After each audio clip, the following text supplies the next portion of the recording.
Welcome to the Geek podcast, where it is almost the end of the year and it's Geekery time. I don't have a good intro today. I'm Void and I'm here with my co-host Beej. Geek stuff. Yeah, this is the first episode that we are recording out of time sync, which is basically how the rest of December goes, because we want something in the feed for you guys every single week, and we also want time off for the holidays. So this begins we don't really know which episode is coming out. I do, because I have it all written down on a schedule, but I know that BJ will completely lose track, so forgive him for that. That's true, yeah. I won't know when I'm talking about anything. Yeah, but basically, so we didn't do Geekery last week. This is kind of like we just have a bunch of random things. There's not really a cohesive piece here. It's just like a super Geekery episode, because we have things that we want to talk about before we do our end of the year episodes, because some of this may or may not come up in those episodes. So we got to get this out there first. Otherwise, it'll feel like it's coming from nowhere, basically. Yep, yeah, pretty much. Because while we love our big Geekery episodes and we love talking about it, the end of the year stuff is so intense for us to put these lists together. It's just like we need to get this stuff out so that we can focus on the best of the best of the best of the best. Yeah, and we're both been working on our lists and pulling it together, and I was like, oh, there are some things that are on my list that there's one thing in particular that I'm like, oh, I haven't even talked about this yet. Like, we got to talk about this stuff.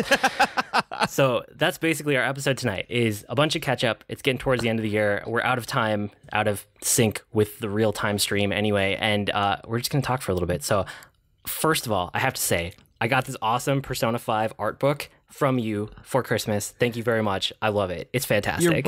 You're welcome. When I saw that online, that was one of those things that when I came across it, just kind of looking around, it was like, oh, that's perfect. That when there's a 512 page art book of someone's favorite game, it's like, yep, my buddy's getting that. Well, and it's like, it's the most stylish game that I've ever seen. You were asking, like, why isn't it on my... Because we've been looking at each other's end of the year list. We're pulling our show notes together over weeks. Like, we actually put some effort into these. And you're like, why isn't Persona 5 on there? And I was like, that was last year. Like, that was my game of the year last year. And I know I've talked about it this year, but it's all been through the lens of, like, New Game Plus. And I haven't beaten that yet. So whatever year I beat the New Game Plus run in, it'll probably show up as an honorable mention again, because I love that game. It's so good. But yeah, you surprised me, and I love this art book. It's fantastic. It's like the most stylish game I've ever played, and this shows you the breakdown of all the style in it. And you got me the Japanese version, which is like extra long, that has even more art in it, and I just love it. Thank you. Yeah, you're quite welcome. And I wish that it were in English, because apparently some of the features in there are really good as well that break it down and discuss it. But the English version of it was apparently way lower in the reviews. Like, people were talking about how it had way fewer pages, not as much art, things like that. And I'm like, no, you're buying an art book for the art. They're like, that's what you want this for. It's like, whether you can understand it or not, if you've played this game, he's going to know what all of these characters are and be able to piece that together, like where the narrative and the structure will come from. But and I may have been placing your Christmas order the same day I got that, which is kind of funny to me. Yeah, so we'll see what you think when you get yours. Ooh, but I'm excited now. That was awesome. So that was really great. So I had to mention that on air. And then another thing that's quick, I have some longer ones, but I want to do a couple quick hits here first. The Minecraft story mode, which I know that I've mentioned that I played like the first episode a long time ago when it came out on, I don't know, something, PlayStation, or I don't even remember what I played it on, but it's on Netflix now. And it's really interesting, because both of my kids found it independently of me, and both of them played through it, and they love it. And so Did they play through all of it? Yeah, they played through the first 3 episodes that are available, and then the other 3 episodes come out on December 5th, which for us is in the future, and for everybody else listening is in the past. And they're so excited for the next episodes to come out. So I actually watched them play a little bit of it, and all of the stuff in the Telltale games that, like, the piece that I don't actually like, which is like manually walking your character around and like picking up things and trying to figure out which object to interact with, the Netflix version takes all of that out, and it's purely the story, and it distills it down to the choices in the story, which is my favorite part. So I actually think that this might be a better version of Telltale games, and I wonder if this is the first step in Netflix doing more choose your own adventure content going forward. I think they're going to, because when I was looking around at this, I found this one independently as well, and it caught my eye because there is a video game controller on the thumbnail. And I was like, that's new. And so I went back to it and I was like, that's a video game, y'all. And it has this whole introduction about how it's an interactive kind of video. And I didn't play enough of it. I got through the introduction and started it to be able to make choices and see how it went, but I didn't get to the point where I could remember if I was moving my character around or not. That was the one thing I couldn't remember at different points. I was like, was I moving around at this point or was I not? And because it's so well done, like it's so seamless through it that I honestly couldn't remember how I played it before.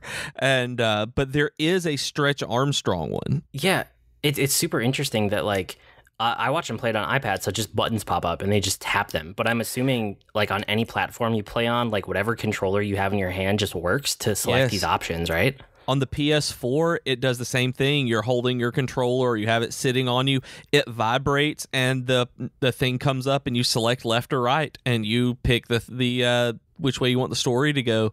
You just do that and hit a button and it goes right through. Very simple, very intuitive. Didn't have any kind of system lag or anything I would have expected out of it. It was neat. So I'm not going to be playing through it, but I'm super excited that my kids are, and I think it's very cool that both of them are getting into these like choose your own narrative games because I love that, and I'm all about Netflix doing more.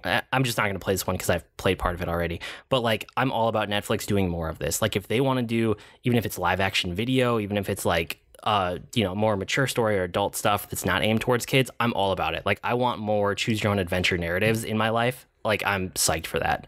And then another quick hit here is Spider-Man Turf Wars DLC. So the second Spider-Man, I keep forgetting what it's called. The Night City Never Sleeps. That's it.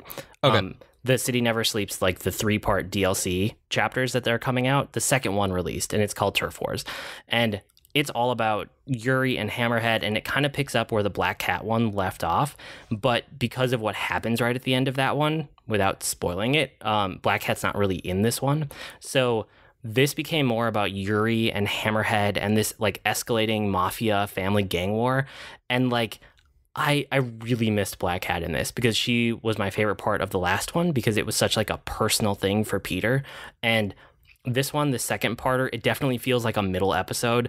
It's much more about like the rising tensions of the police and like Yuri and what she does and Hammerhead and his mafia. And it's kind of more of a generic cops versus robbers bad guy story, and Spider-Man's in the middle of it.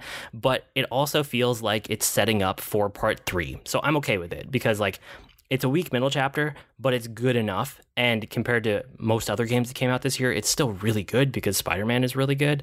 Mostly it just got me excited for part 3. Yeah, I mean, they're thinking about that when you told me that it wasn't as good as 1, but we're hoping 3 is going to be just as good or better, that most of the middle stories and even some of the best narratives have been kind of like the Two Towers is by far the weakest of the Lord of the Rings books and movies.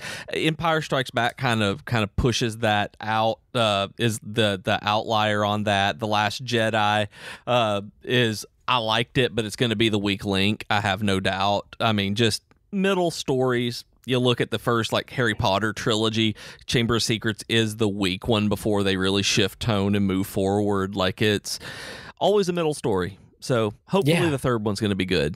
Yeah, so those are my quick hits. Let's go back to your quick hits and like all of yours. Let's just talk about all your geekery because I need to hear about this sub. What? Tell me. Okay, so these, when we do Geekery, a lot of it is just stuff that we're geeking out about right then or that we've done this week. And I found today at lunch, I had a counselor's appointment and it was very emotional dealing with my mom and her death earlier this year. And so I'd been crying and Jennifer and I decided to go out to lunch. I was like, I need just some good food and all this. So she was like, I need to eat well, at least well enough. Let's go to Subway. And so I'm like, cool, let's just get some sort of sandwich and everything will be fine. And I walk in Subway and eat well enough, I guess, maybe, question mark. Yeah, it's well enough. It's not McDonald's. That should be their thing, like Subway. We're not McDonald's. But I walk in and on the window they just have plastered that they have a garlic bread new cheesy garlic bread meatball marinara sub, and I'm like, oh oh, that's going in my mouth. And it was the most delightful sandwich I've eaten in years.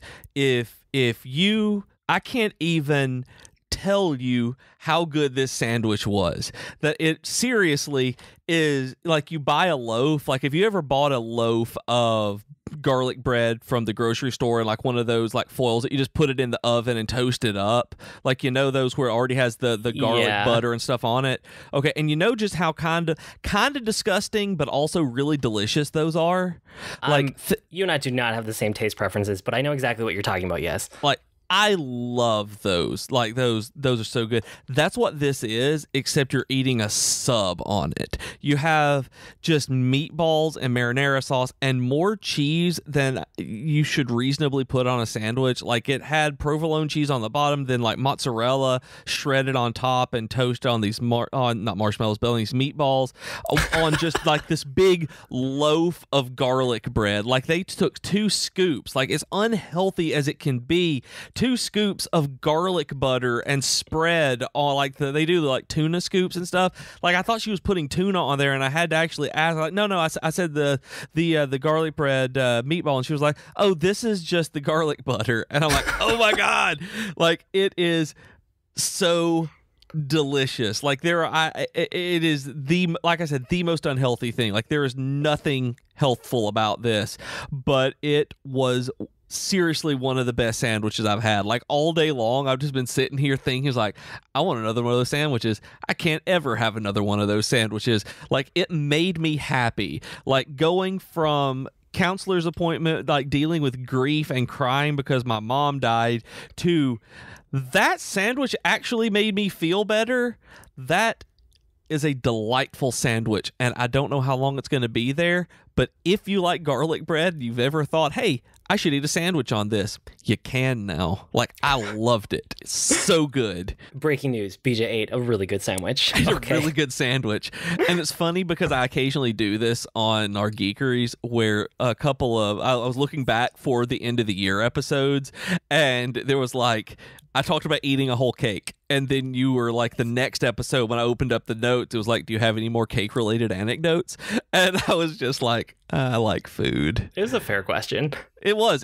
I ate an entire cake by myself and made myself feel bad. But you watched The Dragon Prince this week, which I know because you were texting me about it. You finally came around.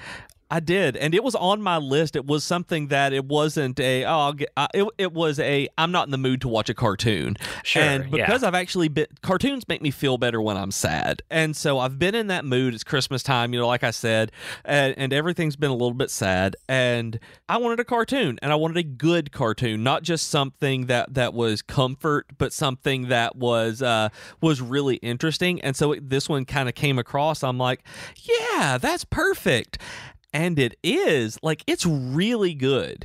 That initially, when it starts out, you were right. When you had mentioned it before, you had mentioned that there was a weird frame rate thing. Yeah, where it bugged me for like an episode, but I got over it quick.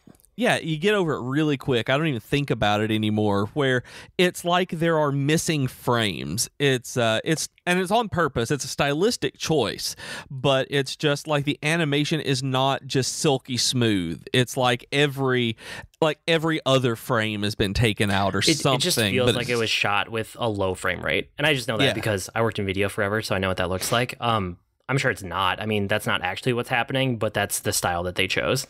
And I like it. Like, after just a little bit, that combined with the cell shading and then the kind of 3-dimensional rendering of some of the areas and scenes that they set, it looks beautiful together. And the characters are really interesting. There's an elf that you meet in the first episode named Rayla, and she has a Scottish accent, and I just kind of like, oh, it grated on me because I'm like, oh, her Scottish accent is so bad. And then I looked her up, and she's Scottish. Like, that's a real Scottish accent. That it's because I'm so used to fake Scottish accents that it took me a while to actually get used to a real one as just a normal conversation. Did you have that reaction to her voice or anything? Because Jennifer and Austin both had that same thing. I don't have an ear for accents as much. Like, it has to be really bad to throw me off, so I didn't really notice. Okay, and so the frame rate thing was like that. I was like, that's neat. They did something. And you're like, it's a frame rate thing. But yeah, the same thing. That's what we do. Right. And it reminds me a lot of Ni no Kuni 2 because it's this cel-shaded animation, and it's also a lighthearted fantasy. And a pseudo lighthearted fantasy because it is a serious narrative, but there are tons of jokes. It's a trio of friends going out, and there's a funny animal sidekick, funny animal companion. Like, it's great. And I kept waiting on, it felt like I was waiting for the cutscene to end and for me to pick up my controller. And it's kind of felt like I was playing a new RPG. And so I haven't finished it yet. I've got about an episode and a half that may get finished tonight. And but season 2 was greenlit. So I found that out, and it should be out in 2019. And I'm very happy to hear that other people thought it was as good as you and I did. Yeah, it's awesome. I mean, it just left me wanting more, and it hints at so many pieces of a larger world. And if you actually go read any like interviews with the creators or media about it, which I did afterwards, not before, they have a whole world that they fleshed out to make this show. And this is only focusing on a small section of it, and you really get a feel for that in the first season. You're like, there are so many other places they could go, or they could make completely other shows in this universe, and it would totally work. So I'm excited for anything they do with that. I was actually waiting on games. This would be the kind of thing that I could see spinning off into a number of things. But yeah, for sure. But yeah, so that was fantastic. And then, just as a quick note, I've been going back into Overwatch as well. It's almost Christmas time. There's going to be a Christmas event coming up soon. So I was like, I'm going to play Overwatch a little bit, and it's been good. And they redesigned Symmetra, and I've been having a hard time really finding a good main to play most of the time. And Symmetra, all of the changes that they did to her, they made her way more aggressive rather than super defensive. And I love her. Like, she is so good now. Like, you can you launch turrets like missiles, and they stick to whatever they hit. Not people, but they stick to whatever they hit, and you can only have 3 of them, but they recharge fast. So you basically use them like grenades. Oh, interesting. And she the charge up for her right click to do the big ball is they're now grenades. They all explode. They deal half their damage on hit and half as explosions. So you can rapid fire them to explode all around, or a really big one at people. And then she has a Zarya style straight line beam for her main attack. It doesn't auto track anymore, but it also builds up where you can get this really crazy powerful beam if you consistently hit someone like Zarya does. And it also restores your energy and ammo if you do it against a shield. So with Orisa, Bridget, and Wrecking Ball, and Reinhardt shields, you break their shield while doing damage, recharging your ammo, and building up the damage on yours. Like, it's insane. It sounds like basically a completely new character. It really feels like it. Like, I didn't know what to do at first, and then I saw someone launch a turret at me. And the teleporter is also not her ultimate anymore. It is just an ability on cooldown where you place it, and it puts a teleporter where you are and where you place it about 30 yards away, anywhere in there. So you can really play around with it a lot more. And her ultimate is now placing a gigantic shield in a straight line across the entire playing field that has about 5,000 hit points. Like, if it is so crazy. Like, I have saved games just by blocking the other team with that before. It's like, she is insane and awesome, and like, no one ever really picks her like some people do in the area, but I've won the vast majority of games since I started playing her, because apparently she now plays like I play, and she's really good. So they've done a lot of changes to Overwatch with a lot of new characters since I know you and I last really played, and it's neat getting into those characters now. Very cool. I saw a game my friend posted on my Facebook page the other day, a link that for a game called Legends of Aria. Have you heard of this? No, but you also said it used to be called Shards It used to be Online. called Shards Online, And it was a that sounds Kickstarter game. like vaguely familiar. Like I feel like I've heard of it, but I don't remember much. It was a Kickstarter game that was kind of a spiritual successor to Ultima Online. Okay. It fully supported like player mods and servers, player rule sets even that have to be approved by the community. And that's what it is. I bought in on this when he linked it to me. It's $30. It'll be on Steam in January. And today, as of this recording, it was the first day of real early access launch, because yesterday they cut off the pre-order like founders packs kind of stuff when I found it. So I decided to go ahead and get in. I liked the idea of it, and I've been playing it a little bit, and it really does feel like old school UO. I mean, you can place houses, you can go out into the wilderness, this open sandbox to do whatever you want. Use-based skill system where you put a sword, you gain swordsmanship, or they call it slashing. Use magic, you gain in that school of magic, stuff like that. It's going to be really neat. I don't know how much time I'll spend in it, because right now it's still early access, but they're not going to do another character wipe or anything. They said that you can start building your homes now, and it's just really neat that a new take on probably my favorite old school game is actually coming out and coming to fruition, that it wasn't a Kickstarter fail. Yeah, there's a lot of those, but I mean, that's awesome, especially knowing like how much you loved Ultima Online back in the day. Yeah, because going back to Ultima now is not possible. Like, the current Ultima Online is not what the old Ultima Online was, and player run shards are not what I like. Like, those I've tried, and they never satisfy me. And I think having something like this with an actual development team working on the game in so many different ways will at least keep my attention more. And if the game is already enough to get me interested right now, when it actually gets through early access, I have really high hopes for it. So it's fun. And then I saw Ralph Breaks the Internet. I doubt you have. I don't know if your kids have dragged you to it. I saw the first one at home at some point. I'll probably do the same with this one. I didn't love the first one enough to feel like, oh yeah, I gotta go see this right away. But I'll see it eventually. And you can spoil it. I'm not worried about spoilers. Well, Wreck-It Ralph was one of my favorite Disney movies of the last few years. That it was 6 years ago. It was 2012, which is nuts to me to even think about. But I really, really liked it, and I've rewatched it a few times, and mainly because of Vanellope. It made me actually like Sarah Silverman as an actress and a comedian, but neither here nor there. This one, instead of just being like video game related, they go out onto the internet and they have to buy something off eBay. That's really the impetus to their quest here, and it's very good. It's not as good as the first one, but it basically, whereas they were in like a Mario Kart racing game in the first one, they basically get into a Grand Theft Auto style game in this one called Slaughter Race. It was called Slaughter Race, and it was this kind of. It was basically a take on what GTA is, with all that, yeah, but with absurdity, like sharks coming out of the sewers, and but like.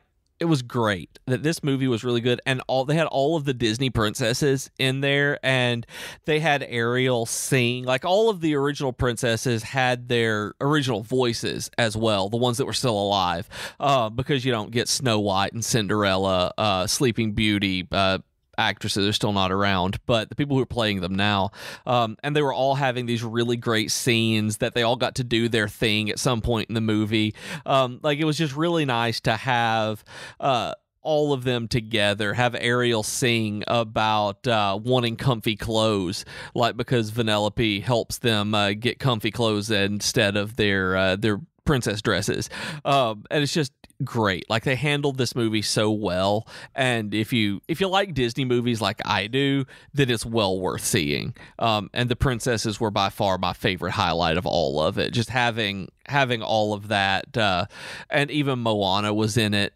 and like new stuff. It was really, really cool to see. Good. I'm glad that it works for people like you that are like big Disney fans. I don't know if you're quite super fan, because I think that's like a certain level of like, there are people that just like obsess over. You're not there, but you're definitely like the higher tier of Disney fan. Oh yeah, and I mean, like, yeah, I'm not one of the super fans. I'm not one. I see those in some of the Facebook groups I'm in for Disney, and I'm like, yeah, you take that way more seriously than I do. It's like I'm the kind of guy who joins Facebook groups for Disney. That's the level that I'm at there. Not that super fan kind of stuff. And I went with my nephew, and he got me playing the Disney Hero Battle kind of idle RPG on phones, because I've been playing it to be able to talk with him about it, and he's 8 and just loves it, and so I've been playing that. So that one's neat. Just to go with the Disney thing, it made me really like Wreck-It Ralph as well.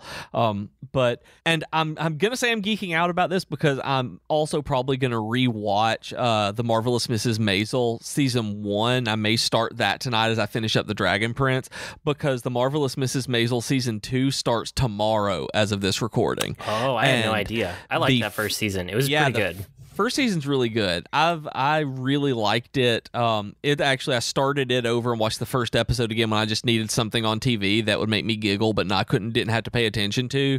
That it was a good show for that. That if y'all haven't watched it on Amazon Prime, it is definitely worth it. It's as you put it to me back when you talked about it when you watched it initially. It's about a housewife in the 1950s who's trying to become a stand-up comedian. Yeah, I mean that's the core of it. Yep. I didn't love it. That's the conceit of it. Yeah, it is. I didn't love it like above and beyond. Like I wouldn't give it a rousing endorsement for everybody, but it was one of those shows that surprised me with how interesting it was, enough that it got me through the entire season. And like, how many things I try and I will literally bounce off of them just left and right as soon as I lose interest. And this one kept me interested throughout the whole thing. So the fact that there's a season 2, I'll definitely give it a shot. Yeah, and I'm excited because the production value on the first one was just so well done that I'm excited that I can say I'm going to geek out about it, because I'm geeking out on waiting on it. So I wanted everyone who listens to this to know, go watch it, because now you have 2 seasons of it to watch, which is much better than having to wait. Awesome. Cool. Let's take a quick break to do our Geeky Off for the week before we dive into, I have a whole bunch of other stuff to talk about. So tell the nice people about Patreon. So Patreon is a site where you can support the podcast. You can help keep us on the air, cover hosting costs, that kind of stuff. And we would appreciate if you go to patreon.com/geek2geekcast, become a patron saint of Geekery on our Discord server. Tell us what to talk about. If you have an advertisement for something cool or weird, then you can have that on there. You can tell us kind of topics you want. You can see me fail at trying a Snapchat like story system, whatever you want, or you could get a real nice thank you on air. And so yeah, go to patreon.com/geek2geekcast. And as the new year comes around, we're looking at new ways to really reward and interact with you guys. So if you have any ideas of what would be a good idea for a Patreon reward that you would like, shoot it to us, and we'll see what we can do. See if it's in the cards. Like I said, patreon.com/geek2geekcast. Nice. I love when you say like it keeps us on the air, because we're not on the air anywhere. And so I always just think about like that sweet, sweet internet air. Anyway, the network this week, don't forget about the rest of the network. Geek2, Joe Hogan and Ray Vargas. I know they have an episode coming out this week. I'm not sure what it's about, but I always love what they land on. It's always an interesting conversation. Tea Time with Katie and Chelsea. They talked about boy bands, which is, I'm going to admit, it is not my favorite topic. I can't relate super easily to that, but it was still fascinating. I always listen to their episode, and even if it's not something that I think of as like the core of my geekery, I always find something in their episodes that's like interesting and it makes me think. So boy bands, if that's your thing, make sure to check out Tea Time this week. I have a bunch of geekery. I talked about the quick hits up front, but I listened to, so I've been playing like a lot of games, just trying to revisit some things that I wanted to make sure like I knew my feelings on before we do our Games of the Year episode. And then just going back to a bunch of the games that I wanted to try also that I hadn't gotten to yet, ended up being really good podcast games. So, or podcast audiobook, it's all the same to me. I listen to stuff. So I listened to a couple books since the last time we talked. One was called Off to Be the Wizard.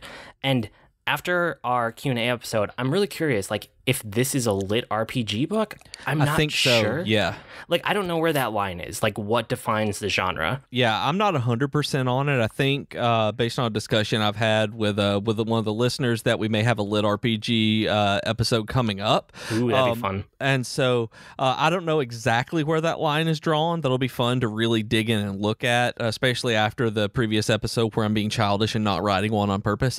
But I think that Off to Be the Wizard is lit RPG, is what they're considering lit RPG these days. So the premise of the book is that somebody finds a file and it controls like all the variables in the world, and they use that to essentially become a wizard through like the use of computer skills to modify this file. And at its core, it's basically like a geek power fantasy. I mean, that is not what I thought it was. Yeah, you gotta like admit what it is at the center of it. It's, giving you access to all the variables in the world. So I liked it enough to finish it. It was like pretty interesting. And I'm thinking about picking up the second book in the genre. I kind of want to go slightly into spoilers just in like the first maybe like quarter of the book, because just hearing that part of what it was, that didn't sell me on it. I had to actually like get into it before I was really hooked. So he gets in trouble for finding this file because he like gives himself money in his bank account. So they come after him for bank fraud. All of this happens very early in the book. Not big spoilers, I promise. And before he started messing too much with the file, he created like a quick app on his phone that has a couple buttons, and one of them was for like emergencies. He wanted a time and a place that he could go to, because the variables in the file that you go like back in time, basically. You can like set your time, right?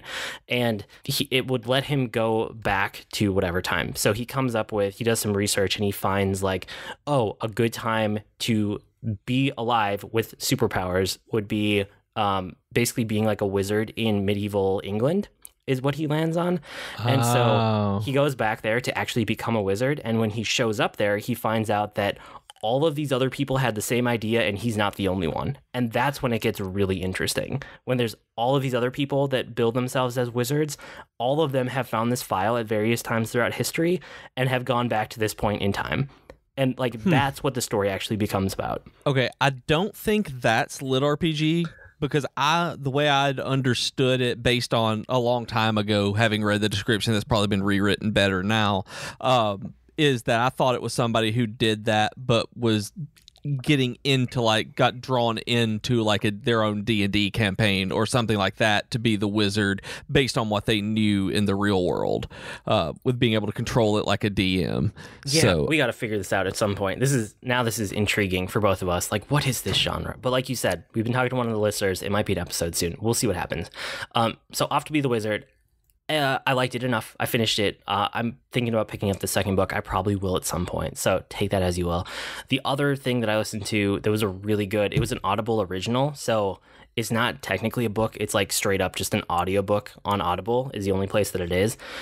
It's about weather data. And it was really, really good. This is one of those things where I'm trying, like this year, I've been surprised how much I'm enjoying nonfiction for books and like writing. Right. And I've always liked it for writing, but I've never really read books that were nonfiction before this year. Like this is me coming back to it after basically a reaction to the fact that we were all in school for like 18 years of our lives. No, more than that. Like, you know what I mean? A lot of reading in school. That's nonfiction. This is me finally getting back to it in my 30s. Is like, this is actually interesting stuff if I pick the right topics. It's about weather data and about like the government data that has been collected beyond just weather, but just the government data in general that has been collected over years and years painstakingly, and it's never been uploaded to the cloud. And there's like all this data out here, not weather. Weather has been uploaded to the cloud. That's a whole different thing. That's a big part of the book. But like all of this data out there that is sitting on magnetic long-term storage tapes, like in government facilities around the country, and like what you could do if you digitized it and you put it in the cloud and you give people access to it. Like there is such good data from the US government that once you give people access to it, amazing things can happen. And that's kind of what the whole audiobook is about, but it does it through the lens of the weather. That's like the primary thing that it focuses on. That sounds interesting and strange. It's really good because I also like weather and I like science and I like weather science. Like meteorology was a fun class that I did a couple of those classes in college. And this really talks about how like all of the for-profit weather apps and weather services are all built on the core of government like data, like all of the weather data that's being collected by the National Weather Service and I'm going to mess it up. National Ocean and Atmospheric Association. Is that right? NOAA, something like that. But yeah, it was this look at something that like, as a Minnesotan, I obsess over the weather. We all do. You got to check the weather constantly because we do not dress for what it is. We dress for what it will be. That's the way that it works in this state. And like, I know that's kind of true of everybody, but like it surprises me when I talk to people in other states and they don't check the weather multiple times a day because that's just what we do. You know, I haven't checked the weather in a long time. Honestly, since I'm not running, I haven't looked at a weather app in so long. I ask Siri what temperature it is outside and then decide whether to put on a hoodie or a light jacket. See, and that's not what we do. Like here, you look at the weather every day, if not multiple times a day, because you kind of need to know. Like in the winter, you could be walking out there, it could be slightly below freezing, no big deal. Yep. It could be like negative 15 with like a negative 15 extra wind chill, so it feels like negative 30. Like that happens, right? Blows my mind. And then in the summer, like you never know. It could be like thunderstorming one day and it could be like way too hot the next day and then it could be perfect temp. Like that's just where I live. And so weather is a part of life here, so I'm always super fascinated by it. So anyway, all of that to say that it's an Audible original. It's really good. It's only a couple hours, so it's not a huge commitment, but I would recommend it if you find any of those things that I talked about interesting. It's called The Coming Storm. That does. I mean, it sounds really cool, and it's really interesting to me to think about, like you said, putting all that data out there, because that's been just huge in my mind of the free flow of information. That's a big thing for me, and that needs to be out there. I think that you would like it just through that lens alone. I could recommend it to you knowing that you like that kind of thing just because it touches on so much of that throughout it. Yeah. Like you would like it. Oh yeah, just hearing about it, that's the part that sounds the most interesting to me. Yeah, it's good. It's a really good one. And so I played a couple games this week too, again, trying to catch up for like game of the year and make sure that I know where things are at. So some things I just touched on again and replayed, or there were a couple games from a few years ago that I got around to trying, which was interesting because they've been on my list forever, like Undertale, and I never really gave it a shot. I like it, but I don't think I like it as much as everybody else does. I'm going to keep playing it, but I doubt that it'll end up on my Games of the Year list. It's just not looking like it, unless there's some big twist at the end, which, based on what I've heard, could be a real thing. But so tell me a little bit about Undertale, because it's come across mine a couple of times. It may be because it's in a Humble bundle or something right now. I don't remember. But I saw it, and I'm like, I keep seeing this everywhere, and I know so little about Undertale. Like, what exactly is it? Because I feel like I should play it because it is everywhere. I mean, it's by a Western developer, and I don't know if it's a small team or if it's one guy, but either way, it's an indie developer for sure. It might just be the one guy, honestly. It looks like a JRPG in a lot of ways, where you have like a battle system, you go into this like battle and you have options in a menu like you would think. But the thing about the game is, if you want to, and really what the core of the game is that you don't have to fight a single person. You get into these battles, and what you can do is you can do actions that are not fighting. And through the actions, you can figure out like what each different monster and creature and thing needs. And you can do that action and then give like mercy to that creature and just walk away from it. And you still get gold from it. You get 0 experience, and then you move on with your day.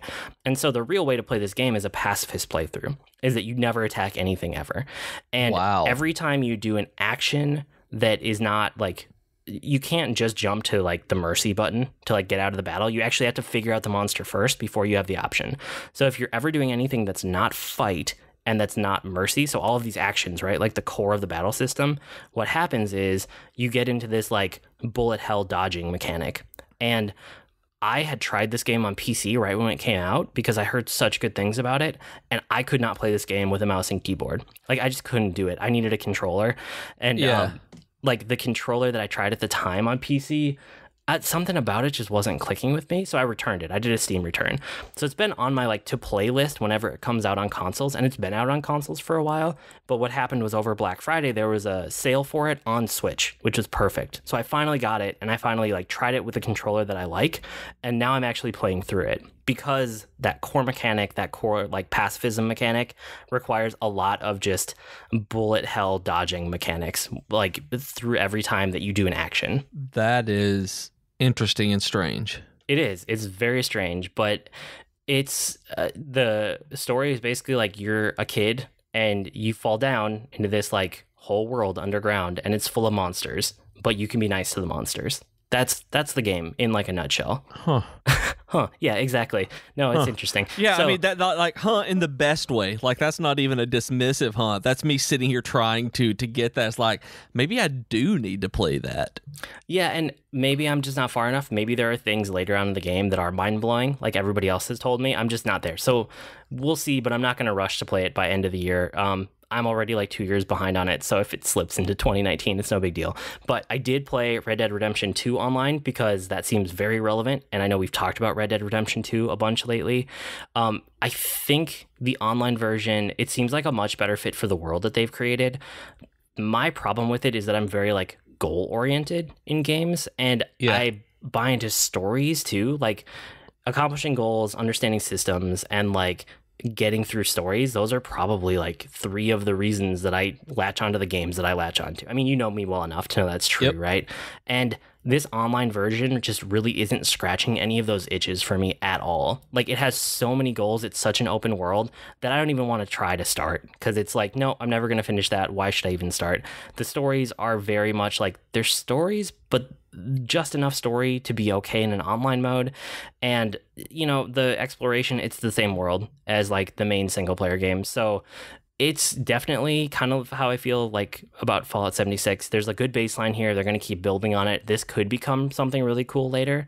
But for right now, it has a bunch of the same problems as the main game. Like, there's so much riding between different interesting things that I was just longing for those fast travel options that aren't there. I mean, they're kind of there, but they're not really the way that you want them to be. There are good things, like the co-op story missions are fun. It's really fun to just like get together with a couple other people and like blast through a mission. Like, I was surprised how much I like that. So if I could play this game and maybe only do those, I might be having fun. And some of the competitive playlists were interesting too, but they're just like pure chaos multiplayer. Might as well just be its own game that's completely separate, because it's like a multiplayer Western shooter with... There's one that's like a battle royale. There's one that's like you have to run around and find these targets and shoot them. There are some that are just like kill everybody else as fast as you can or using certain weapons. It's what you would expect from like a competitive multiplayer game. Right. You know? So I think Red Dead Redemption 2 online, if you have a regular group of friends that you play with online and you're all on the same platform, this could actually be like an amazing game. I just don't have that in my life, and I don't have time to schedule that into my life. So it's not a good fit for me, but I can see who this would be good for, and I can see how much they would love it, if that makes sense. I'm trying to think, because like it doesn't sound really like it's, I don't know, it doesn't sound like it has the staying power of some online games. It seems like it's just another online mode. Like, it doesn't really add much to the game itself. I don't know. I mean, it adds posses and you can be with friends, and it's really... If you're a fan of like GTA Online, or if you're a fan of the single player Red Dead Redemption 2 and you really wish you could have friends in it, that's what this is. It's not much more beyond that, even though it's kind of hinting that it might be in the future, but that's what it is at the moment. Okay.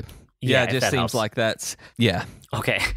So one of the other games I played that, again, I picked it up on Black Friday because I've been waiting for it to go on Super Sale, was Starlink Battle for Atlas. Have you seen this game? I saw it, and I see in your notes that it's like if okay, let me say it. So it's like if Star Fox, No Man's Sky, and an Ubisoft open world game had a baby. That's this game. So I saw that, and it made me laugh because when I saw Starlink here, the Starlink Battle for Atlas, I thought it was a new Star Fox game I hadn't heard about. Just like when I saw the cover, it was like, whoa, there's a new Star Fox game? It's like, nope, no, there's not. The thing is, when you're playing on Switch, it might as well be, because Star Fox is in this game. What?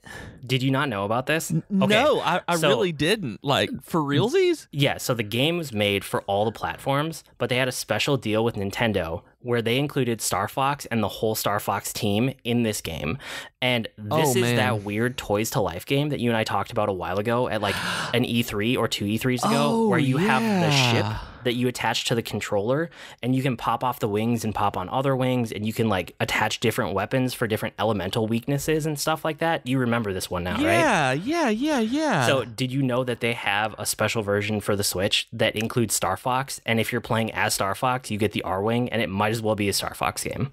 I did not know this, but that would explain why it looks so much like Star Fox. Yeah, and so it's like it's a handcrafted solar system. It has a lot of the parts of No Man's Sky that you and I actually liked, except instead of having the procedural randomness where everything feels the same, it's a whole handcrafted solar system, and every planet feels unique for reasons that matter.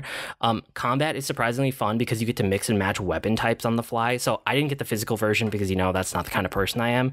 Right. If you were to get it, I would recommend you get the physical version because I know that you love toys, right? Yeah, I do love toys. But I got the digital deluxe edition when it went on super sale on Black Friday. So it came down from, I think it's like $80 to buy absolutely everything, down to something like 50 or 60, like a normal game basically.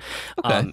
And you can go out and get, I think the starter sets for the physical edition are fairly like affordable now too. So I know that if you bought everything at retail price, it was a really big price tag on the physical version. But if you just wait a little bit, like, I don't know if this game's performing very well. I'm sure you can start picking these things up on clearance soon because Toys to Life is not a thing that's doing so hot. No. But I like this game, which is why I had to bring it up. Like, there's an actual story. There's a lot to explore, and it's the kind of exploration I like, where there's enough objectives that it's like, it feels possible, but also there's a lot of them, so it keeps you busy, and there's always something to do. Like, this turned into a great podcast game for me, and I'm having fun just leveling up my ships, leveling up my pilots, basically being Star Fox and exploring this, not galaxy, but solar system. And it's funny, I can see where they're trying to sell toys, but I also think that if you just get enough to get like a couple pilots or a couple ships so you can switch them out, because each one kind of gives you an extra life in a way. Like if you get wiped out, you can just attach another one. Right. And then if you get enough of these things where you have like one of every element, you're probably all set. Like you don't need to buy everything, even though there are things in here where I'm like, oh, you need that elemental weakness to get to this chest, don't you? Interesting. Like I see what they're doing for kids, but we're adults. We can get around that. So I really like this game. And if you guys are a Star Fox fan, or if you were a No Man's Sky fan but wish it was a little more handcrafted, or if you like Ubisoft open world games and wish that you just had like a solar system to explore, any of those people, I could easily recommend this game because I'm having a surprising amount of fun for it.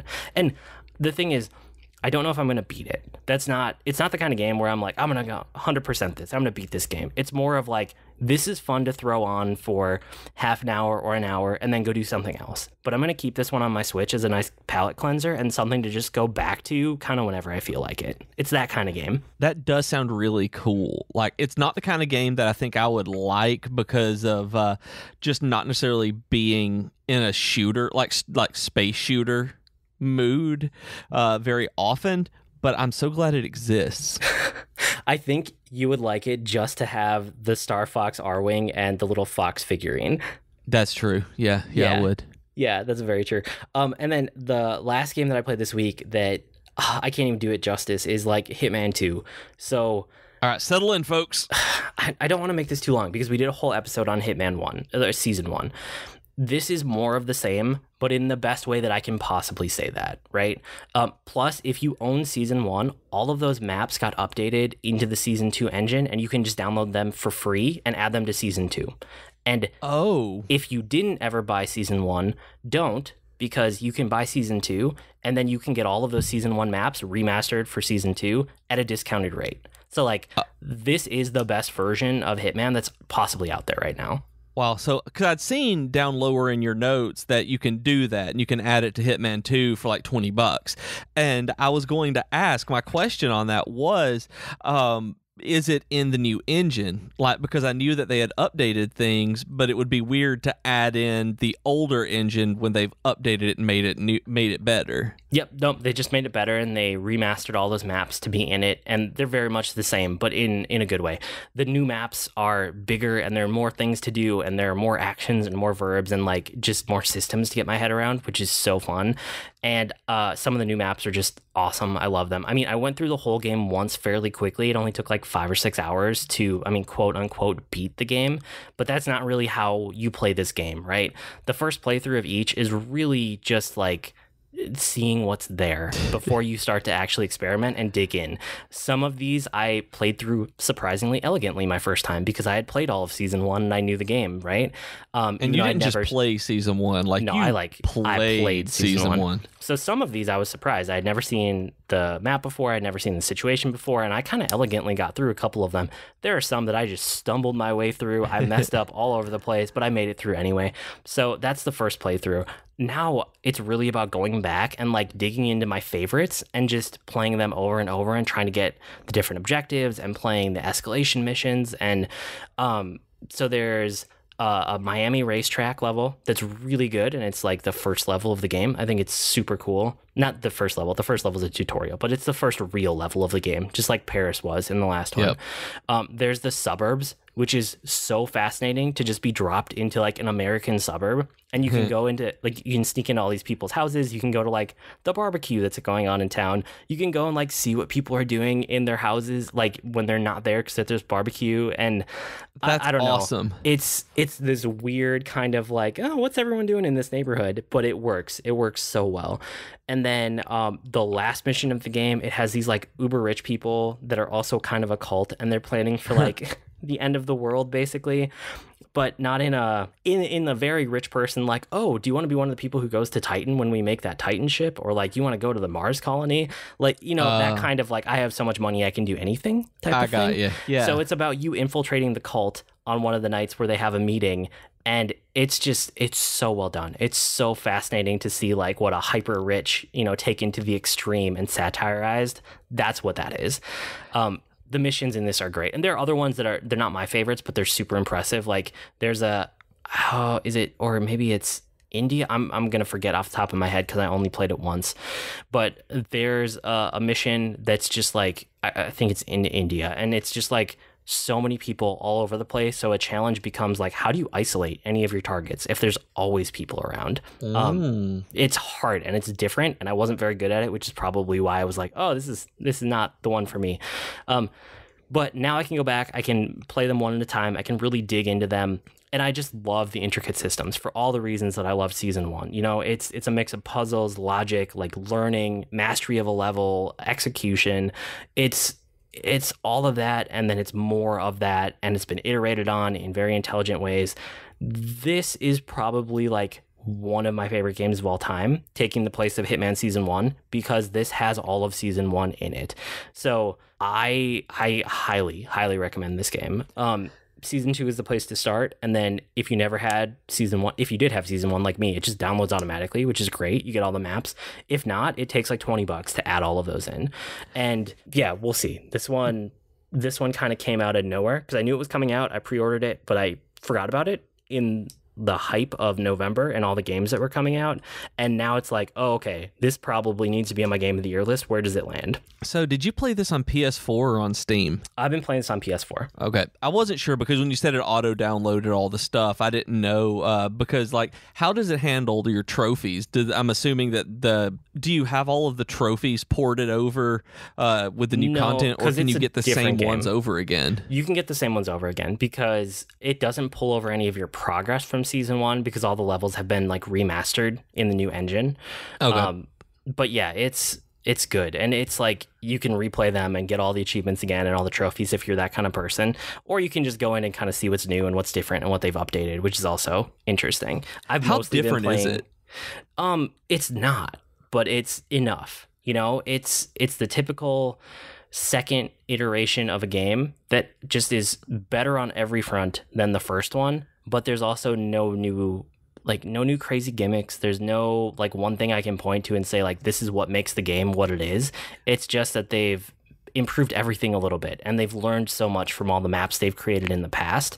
You know, they've added new tools, they've added new weapons, they've added new objectives and new like all that kind of stuff, but it's just more of the same in the best possible way.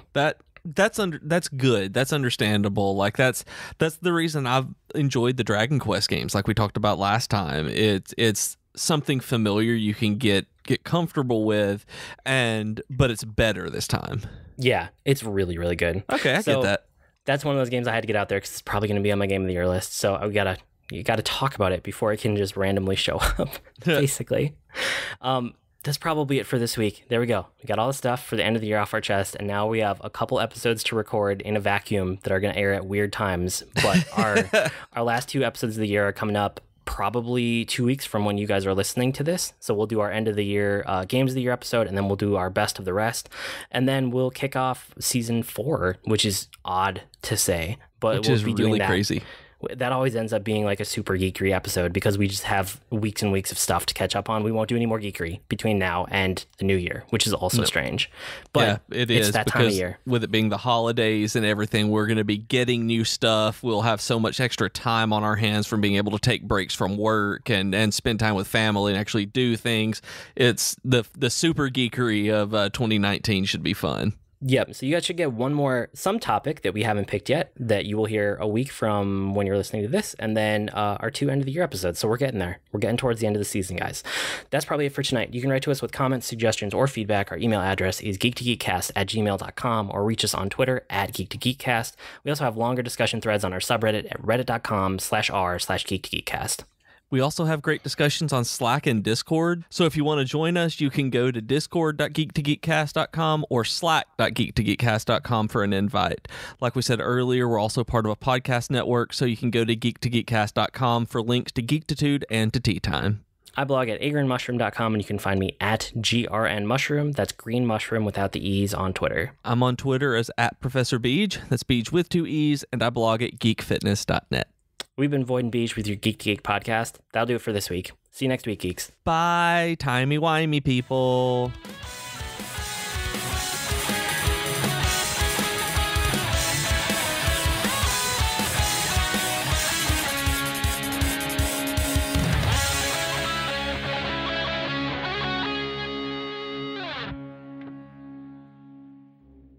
Hi everyone, I'm Katie. And I'm Chelsea, and we are the hosts of Tea Time with Katie and Chelsea. We are 2 best friends who love pop culture and talking about pretty much whatever we want. Katie! Yes. Stop thinking about Zac Efron and tell our future listeners what some of our latest episodes have been about. Well, we've talked about Zac Efron. No, get it together, Katie. Fine. We've talked about fan fiction, classical literature adaptations, favorite TV couples, and so much more. So grab your cup of tea or whatever your drink of choice is and download our podcast today. Hi, my name is Joe Hogan, and I'm a geek. And if you're currently listening to this, there's a good chance you're a geek too. So check out my podcast, Geektitude. Each week, I talk with somebody about their geek aptitude. Sometimes I talk to people in a geeky profession. Sometimes it's someone doing something really cool with their geekiness. Often it's another geeky podcaster. But it's always someone who wants to share their inner geek. So join me each week as we come together to geek out about all the geeky stuff we love. And remember, this week, keep it geek.